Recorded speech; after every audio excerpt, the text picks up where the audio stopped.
Hello. Hi. Oh, hi.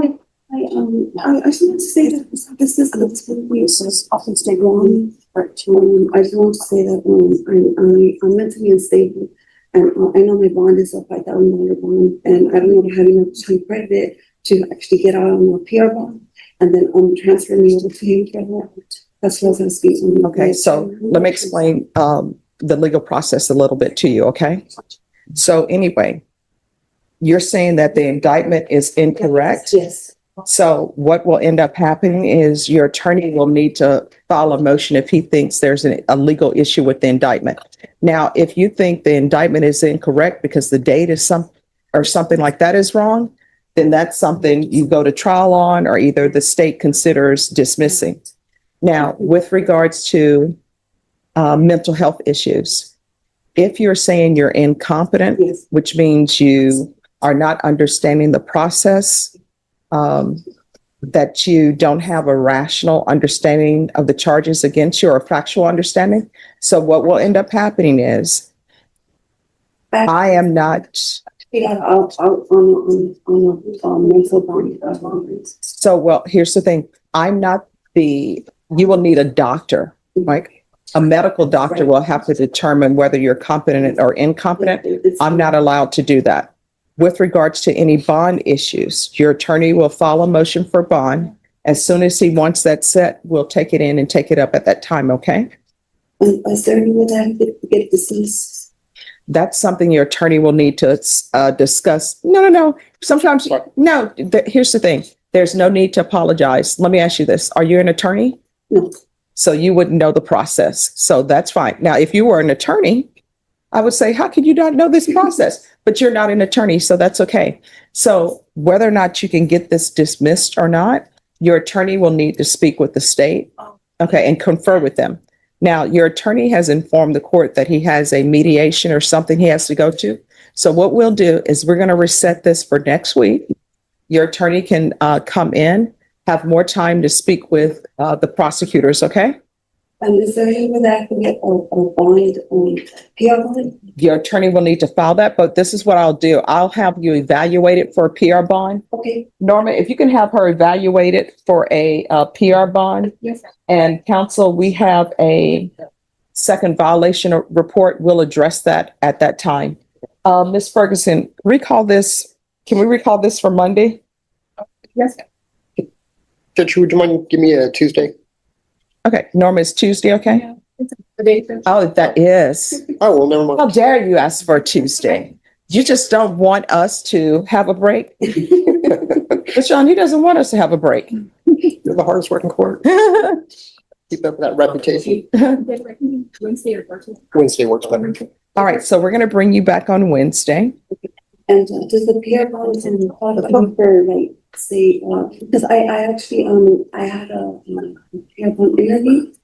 Let me just tell you what the issue is. I'm going to have them review you for a PR bond, but you were previously on a PR bond.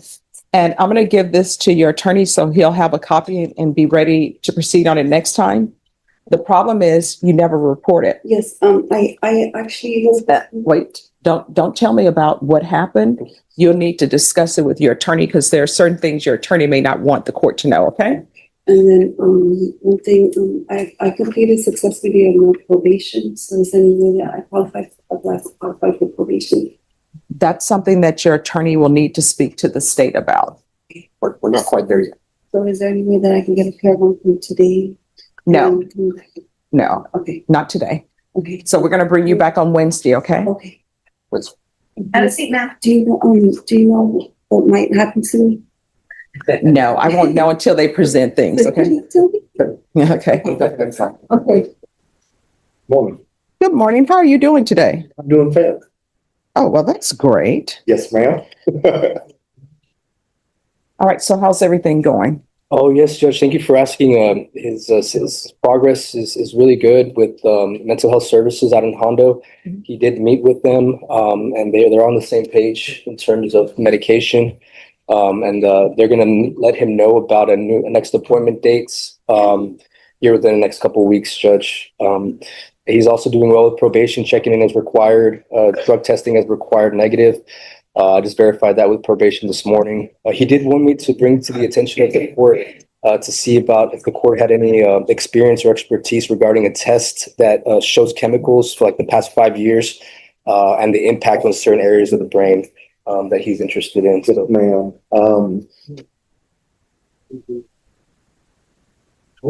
it's been going on 11 years. I have, not putting myself on a pedestal, but I've always been pretty sharp. I've been out of prison the last 20 years, and I've tried to get my life in order. I work, and when I'm not working, I'm looking for work. I do my list of things around the house for the wife. I keep up with all of this. What I've been going through these past 11 years has affected our household. In something that would bring certainty to not only give me clarity, but my wife clarity as well, is to be able and have this test done, and it will show whether or not there's a photograph that they can take that shows whether the brain is a schizophrenic brain or not. That's one of the tests. When this all began, I went in to see the doctor, and I explained what I was going through. Well, he just pretty much stamped it and said, "You're schizophrenic." That don't mean I'm schizophrenic. Not for certainty, just through the symptoms that I told him I was going through. This test would give my wife and I clarity on everything that's been happening. I've been doing, ever since it began, everything that has been suggested by my doctors. I haven't thought them one bit. I believe they're doctors for a reason. But this test would show an absolute to my diagnosis. It would give me a freedom back, knowing the truth, and I'm requesting that you would consider allowing me to take the test that goes back 5 years, showing chemicals that have been in my system that the body don't produce on their own.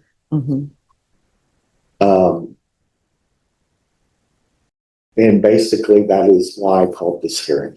Okay. All right. So this is what I can tell you. One, I'm sure that that test is very expensive. Okay. I just don't have the funds for that. Okay. But if it sounds like you're asking for a second opinion, right? Yes. So you'll need to get that second opinion on your own. I always tell people, professions are professions, right? Yes, ma'am. And if a doctor tells you something, yeah, you should always get a second opinion because it's very important. A mechanic tells you something, you should always get a second opinion. I would always tell people it never would fail. And I love mechanics, although they make vehicles now where your uncle or somebody just can't work on your car underneath a shade tree, right? oh yeah, so complicated. But I remember we would have a car, never failed. During the winter time, the heater wouldn't work. During the summertime, the AC wouldn't work. You go take it in to get the AC fixed in the summertime, just wouldn't happen. And the AC would work for maybe 2 days. And then there's something wrong with the transmission. And you keep going back and they keep telling you different things.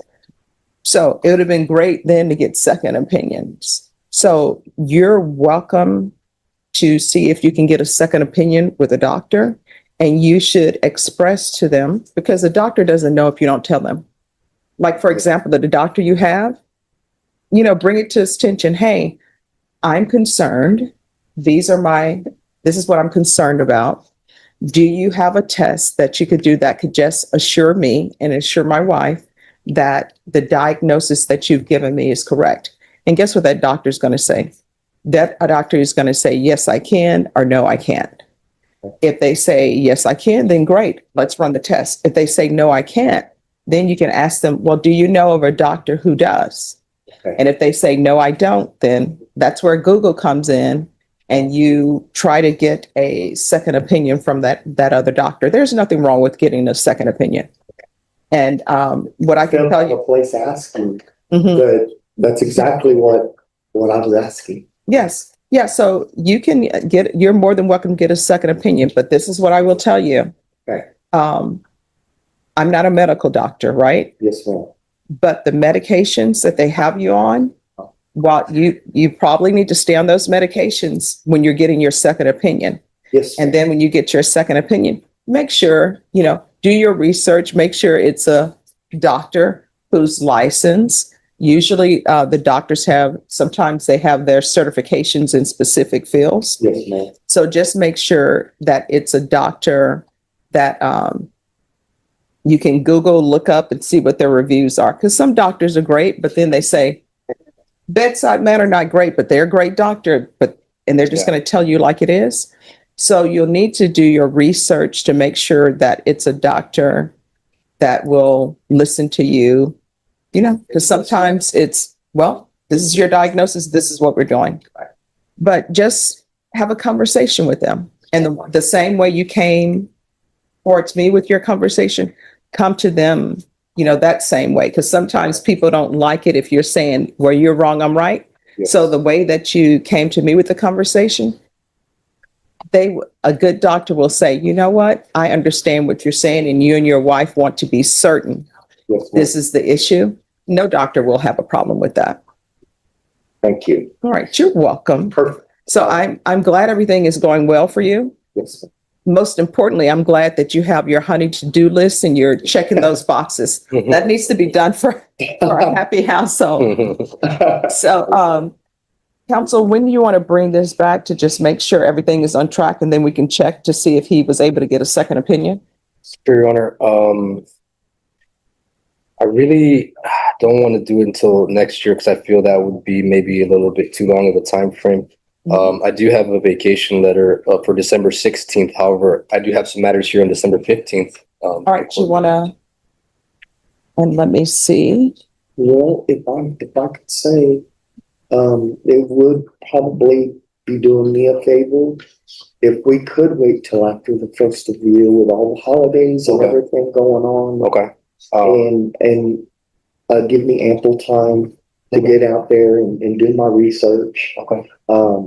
Okay, That's fair. How about the early January, Your Honor? Because I think his next appointment with MHHD wouldn't be till at least 60 to 90 days from now. So hopefully he can meet with them, seek a separate opinion, and then we'll have more to go on. All right, Norma, can you put this, our first week in January that we're back? Yes, ma'am. I can do January 8th. Perfect. All right, so we'll do January 8th, 2026. So this is what I want to tell you. yes, ma'am. We have holidays upon us, right? Yes. Christmas, New Year's, Thanksgiving. Yes. People tend to skip over Thanksgiving. They've gone straight to the Christmas decorations. You know, and I know that Thanksgiving, Christmas, New Year's, those are stressful times, right? Yes, ma'am. Because many times in households, you have family members who are coming in. And I will tell you, I know my mom loves me, but when I come home, I sort of change the dynamic because you're not used to this person being in the household. Yes. And the dynamic changes for me because I'm used to the schedule that I have. My mom has her schedule, Cindy, where she's up at 4 a.m. I'm like, Mom, why are you up at 4 a.m.? Go back to sleep. So you need to make sure that you don't let any stressors get to you. No, ma'am. Because- I do voice Yes. and vent. I do have a person that I can go to Mhm. and talk to and just tell them what I'm going through, Okay. along with my wife. Okay. And so I do have somewhat of a support network. Okay. Because Thanksgiving, at the end of the day, Thanksgiving, Christmas, all of these are family holidays. and it's supposed to be a joyous time. Yes, ma'am. Oh, and don't do this. And as a side note, people on ladders this time of the year hanging up lights. Don't do this thing where people say, you know what, do I really need to pull the ladder out? There's so much work. Let me just get this chair that the leg is not stable. So get the ladder, put it on steady ground, make sure it's And sturdy. the ladder can be questionable. I agree. So yeah, just be smart about things like that. Yeah, Yeah. I say this, but sometime I'm like, do I really need to get the ladder? Let me just stand on this chair that's wobbly. Yeah. And it has wobbled on me. And I'm like, Nope. The fear hits. so I will not do that. And you need to promise me that you don't do that. Yes, ma'am. All right. So we'll see you back on January 8th, and it will be 2026. Wow. Thank you so much for your time. All right. You're welcome. And thank you for dressing appropriately for court. Have a good rest of your day. Okay. Thanks. Happy holidays. Oh, thank you. Happy holidays to you too. All right, we're back on the record in 2025 CR 004128, State versus Simon Alexander Garza. If I could have parties re-announced for the record, please. Marissa Giovenco for Mr. Garza. And you're Mr. Garza? Yeah, that's right. All right, we have by Zoom Officer Pryor. Officer Pryor, could you unmute for me, please? Deputy Laura, is the sound on? Yes, Judge. All right, could you say something for me, please? Good morning, Your Honor. If you could speak up a little bit. Okay. Good morning, Your Honor. Good morning. All right, so I'm calling you on the case of Simon Alexander Garza. Do you have that pulled up? Yes, ma'am. Yes, ma'am. So could you raise your right hand for me, please? Do you solemnly swear or affirm the testimony you give will be the truth and nothing but the truth, so help you God? Yes. All right, you can lower your hand if you'll state your name for the record. Alicia Pryor. All right, so this is going to be slightly different from a question and answer situation. I wanted you to zoom in because there's been testimony about his being allowed to work after hours. And so I'm trying to figure out if there's an issue because sometimes he has to work overtime. And his attorney has stated, and he stated that there is a 30-minute window for him to return home after work, but that sometimes he has to leave early because he won't make that window. So I just wanted my orders to be clear, and if there's some confusion, we could clear it up. So I'm ordering that he's allowed to work. He's on partial GPS. So is there anything that I would need to put in my order? For example, he leaves work at 3 o'clock or 5 o'clock. Sometimes you run into traffic. We have construction all over. Is there going to be an issue, or do I need to put something in the order where you all can just track him and you can see that he didn't make any stops? He's coming straight from work to home, but maybe there's construction, maybe there's traffic, and he's not going to get back home, within the 30 minutes allotment. Is that going to be an issue, or is there something I need to order? No, ma'am. We give an hour for travel, or he has an hour of travel time. So he's able to get home. He needs to be home by 4:30 p.m. is what I currently have, since he's scheduled to leave work at 3:30. All right, so they're giving you an hour. Is an hour not enough time for you? Not the one day that I did try to I'm sorry, you're gonna have to speak up so she can hear. so the day that I did try to leave work at 3:30 exactly, I ended up getting home at around 4:20, which is 10 minutes away from that cutoff time, and I didn't want to risk any accidents maybe happening or construction or something. All right, so this is what I can tell you. Normally what ends up happening with violations on pretrial matters, one, it comes to me. Two, I'm sure, Ms. Pryor, if you see that he's not home at his allotted time, you're able to look and see that he's traveling on his way home and maybe there's some issue with traffic. I could be wrong, but I don't think they'll be filing a motion for me to review as a violation report if you're 10 minutes late.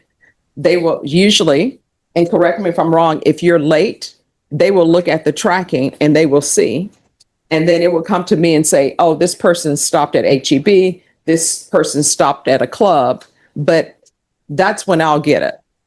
You understand? Yeah. Is that correct, Ms. Officer Pryor? Yes, Your Honor. So we'll call the defendant to see why he was late, if it was due to traffic or if there was an issue with the car or whatever may have happened. If there was an unauthorized stop, then we would do a violation. So they will call you. So just be available for a phone call. So there's not a problem with you working overtime. You just need to let them know that you're working overtime. And if, from what I'm understanding from the witness, is that if you're scheduled to leave at 3:30, but there's overtime work, all you have to do is email or call them and say, I'm still at work. I've gotten overtime, and then they will track you. May I ask her a question, Judge? Sure. Okay, Ms. Pryor, as far as if he were to get a last minute, same day overtime shift, is he able to do that or is he supposed to be giving you advance notice? It is supposed to be advance notice, just because I'm personally in the office from the hours of 8 to 5, so I could put his schedule in.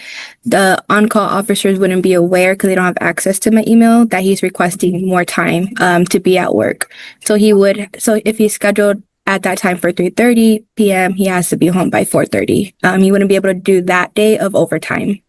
Okay. So here's my question. Do you work on weekends? I currently don't. All right. So what you do is you send an email to them, and the person who will be submitting the violation report would be you, or would it be the person who's working at the desk? For me, Yes. sorry, for the violation, can you ask the question again? All right. Sorry. So if for some reason, because you say you're scheduled from 9 to 5, if he works over, would you be, and you're not there, and your email, nobody is able to check your email, would you be the person who would enter the violation report, or would it be the person who's on duty? No, I would do the violation on return of business day. All right. So you just send her an email and let you know you're at work. According to GPS, she'll be able to look to see if you were actually at your location or not. But if it's going to be overtime, this is the court's order, because I want people to work. If it's going to be overtime, you need to send them an email saying, I'm still at work. I'm going to be here overtime. She's just told you she would be the person who would enter the violation report, not the person on duty.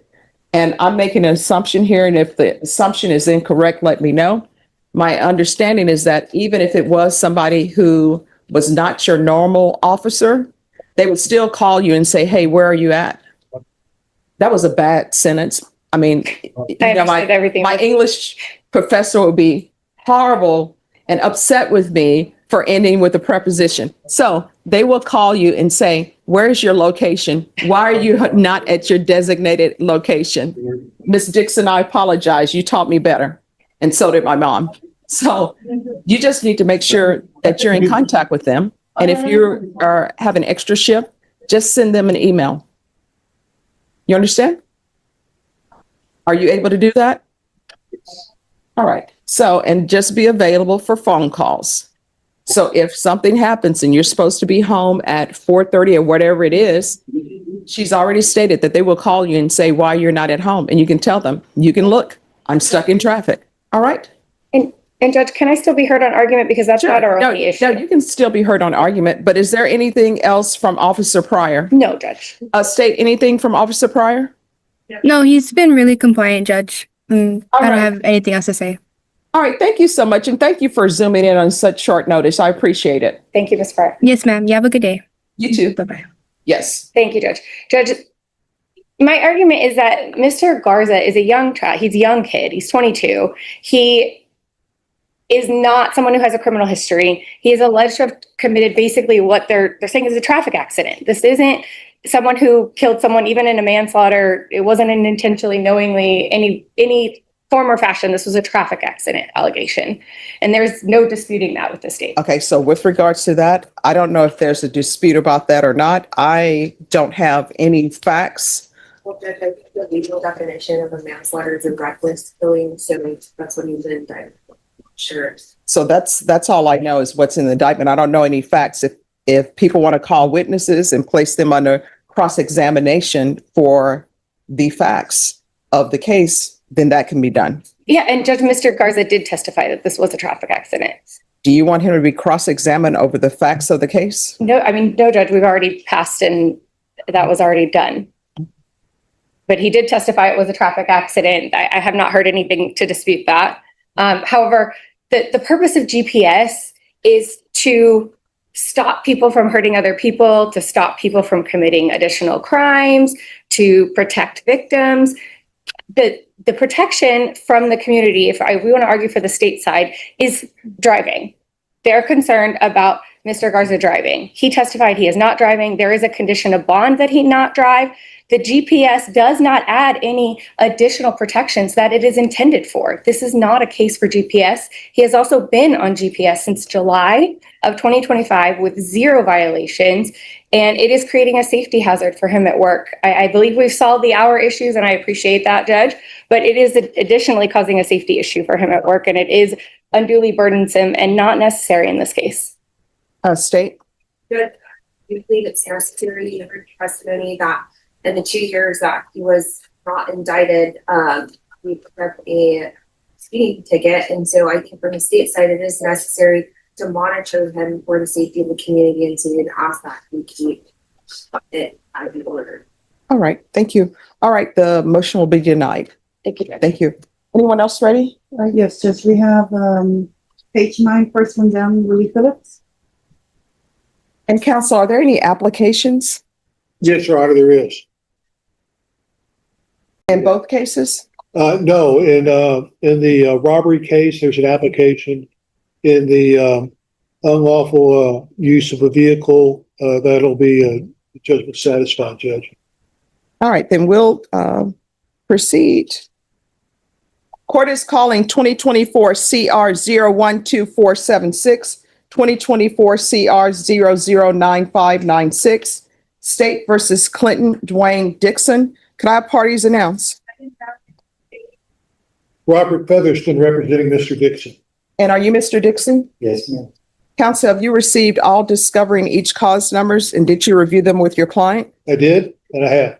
Court will find that the state is in compliance with discovery and the cause number ending in 76. Did you review the application for deferred adjudication or community supervision with your attorney? Did you understand it? Yes, ma'am. And each cause number, did you review the true bill of indictment with your attorney? Did you understand it? Yes, ma'am. Counsel, do you waive the reading of the indictments in each cause number? We do, Your Honor. State, and cause number ending in 96, are you proceeding on the indictment as presented? It's the unauthorized use? Yes, Yes, Your Honor.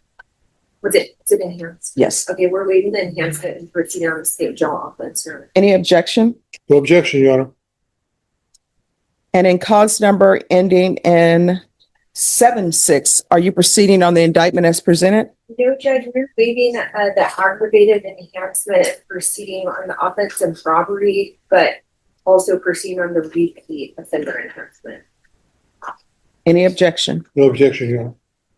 And each cause number, did you review the court admonishments with your attorney? Did you understand it and sign it in all the appropriate places? Yes.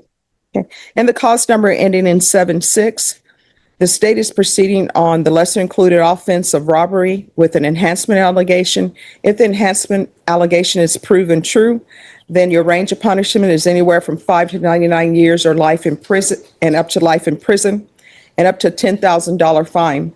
If the court grants your application for deferred adjudication, if for any reason your deferred adjudication were revoked, the court could sentence you up to life in prison and up to $10,000 fine.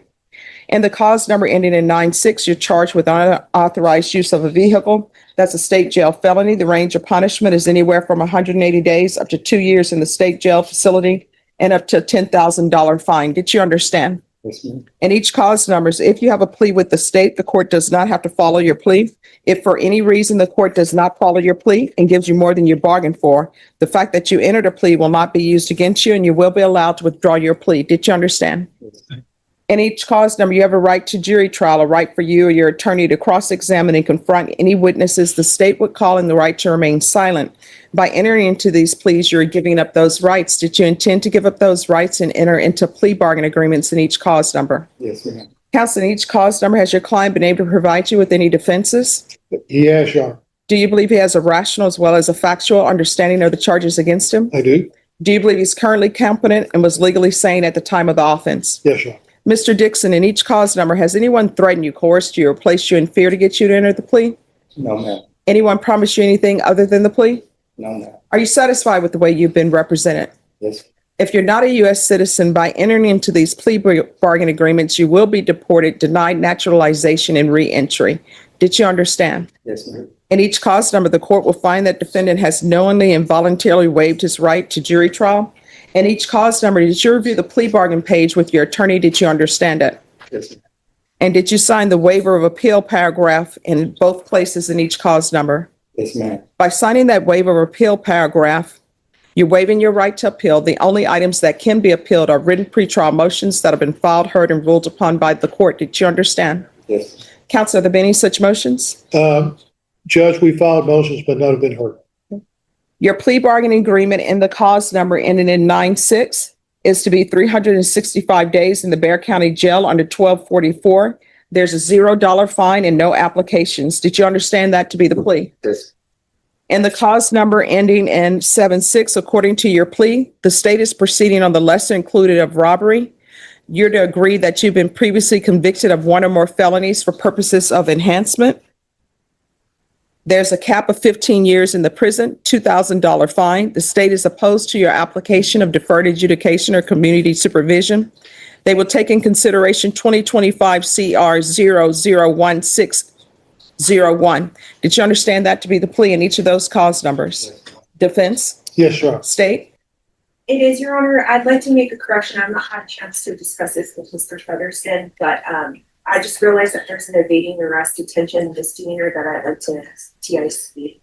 There's no objections. No objection, Your Honor. All right. Any objections to the court writing in the taking in consideration the cause number? No, Your Honor. All right. What's the cause number? 014159. All right. So did you understand that to be your plea bargain agreement in each cause number? Yes. And defense, with that addition, is that the plea bargain agreement? It is, Your Honor. And state, is that the plea bargain agreement? Then in cause number 2024 CR 012476, to the offense of robbery, how do you plead? Guilty, not guilty, or no contest? Yes. To the enhancement, how do you plead? True or not true? And the cause number 2024 CR 009596, to unauthorized use of a vehicle, how do you plead? Guilty, not guilty, or no contest? Yes. State, any evidence? The doctor states No objection, Your Honor. All right. In each cause number, did you review and state you may be excused. In each cause number, did you review the waiver and stipulation to testimony with your attorney? Did you understand it and sign it in all the appropriate places? Again, did you understand you have a right to jury trial, a right for you or your attorney to cross-examine and confront any witnesses the state would call in, the right to remain silent? Yes. Did you understand that today the state will be presenting evidence in the form of witnesses' statements and police reports, but most importantly, there'll be no live testimony? Did you understand? Yes. In each cause number, the court will find that defendant has knowingly and voluntarily waived and consented to stipulation of testimony and stipulations. Court will accept into evidence states exhibits 1 and attachments, and the court will review the same. All right, in each cause number, after reviewing states exhibits 1 and attachments, the court will find there's sufficient evidence to find you guilty. And cause number 2024 CR 009596, the court will find you guilty. And cause number 2024 CR 012476, the court will defer finding of guilt as you've applied for deferred adjudication. The court will find the enhancement true based upon your plea of true and based upon states exhibits 1 and attachments. Mr. Featherston, do you wish to proceed with sentencing in 2024 CR 009596? Yes, Your Honor. All right, anything you wish to say on behalf of your client? Judge, we respectfully request the court to follow the plea bargain agreement and sentence him to judgment satisfied.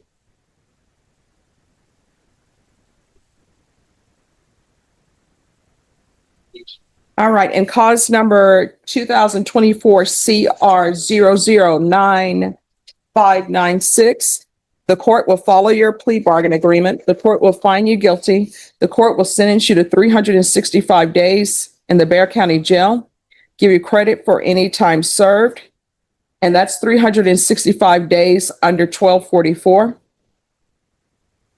There's a $0 fine, and the court will find that the judgment is satisfied.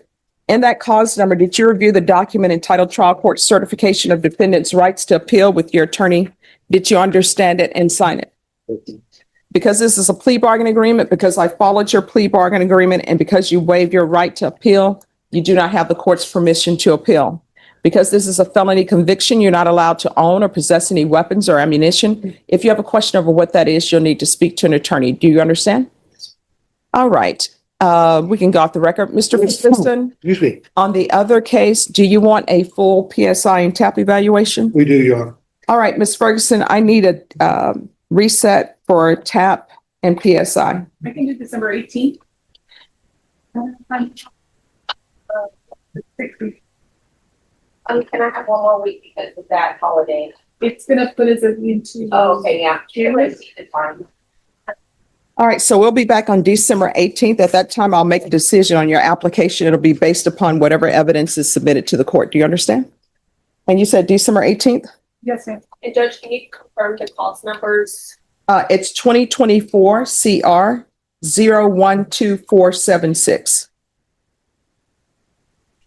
Thank you. All right, thank you. Thank you, Your Honor. Welcome.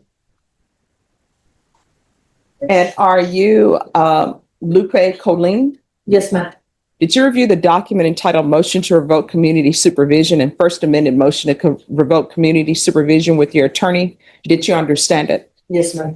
Are you the same Lupe Colleen who was placed on community supervision in 2025 CR 002568W for the offense of possession of a controlled substance penalty group 1, less than 1 gram, on February 27, 2025 for a term of 2 years? Is that you? Yes, ma'am. State?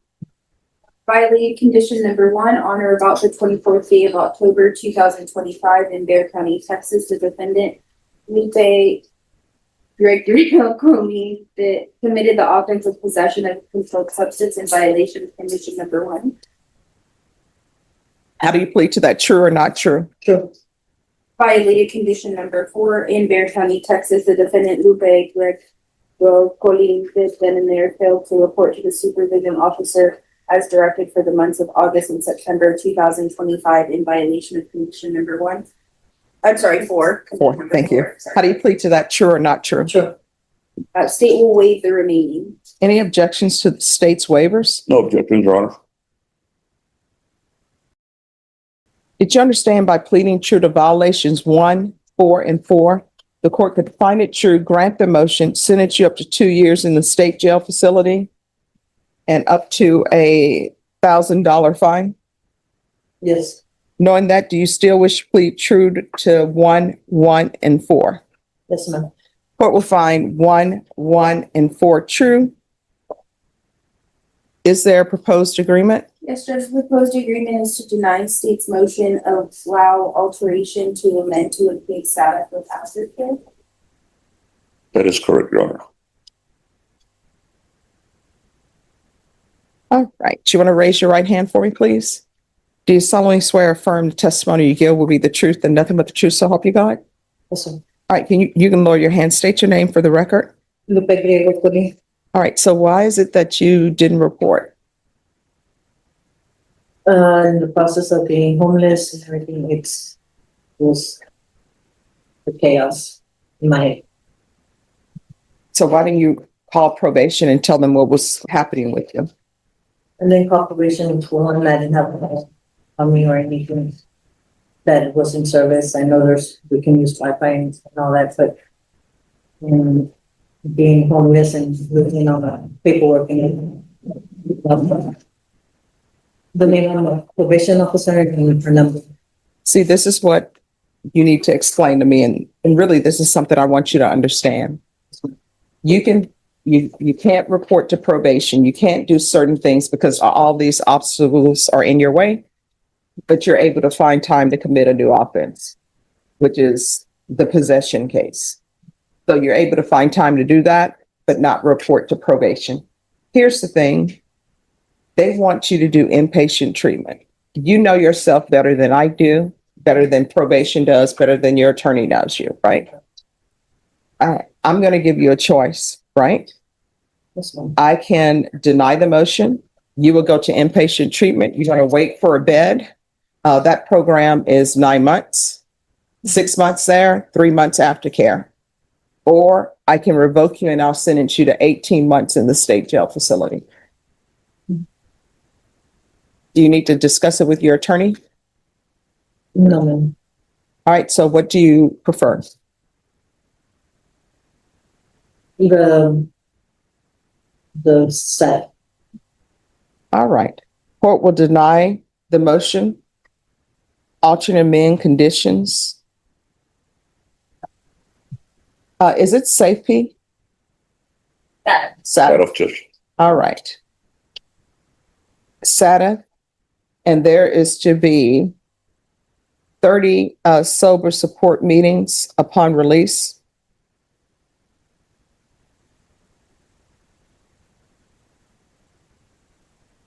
And do you have any children? Yes, I do, ma'am.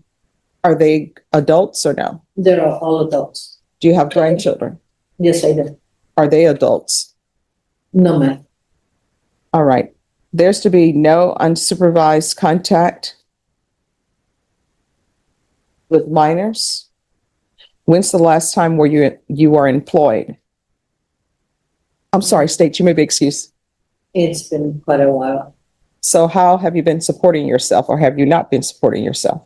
I will go and donate. I'm sorry, what? I'd go donate plasma. All right. So there's going to be proof of employment within 45 days of release. There's to be no employment as a home health care provider or with minors. When you worked previously, what did you do?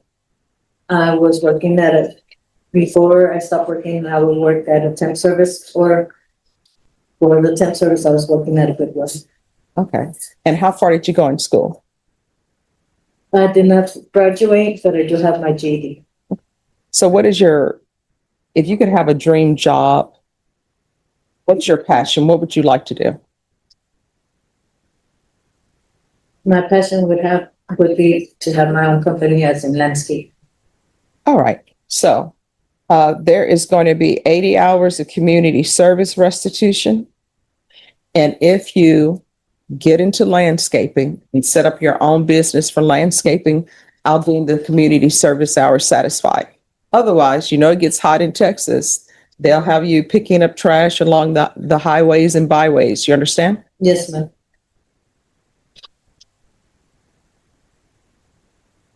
And there's going to be regular random UAs upon release. Probation, is there anything else? All right. Is there anything else you need from the court to be successful on this probation? No. All right. We can go off the record. Here's the thing. In this court, communication with probation is key to be successful. If you don't communicate with them, they don't know what's going on in your life. Sometimes people fall on hard times, but for you to just disappear is not a good thing. You understand? Yes, ma'am. If there's an issue, let probation know about it. If you feel as though they're not addressing it, you can always come back to the court. You understand? Yes, ma'am. All right. Good luck to you. Thank you. Thank you. Thank you, counsel. Thank you, Member Susan. Yes. Thank you. And now, motion to dismiss. Thank you.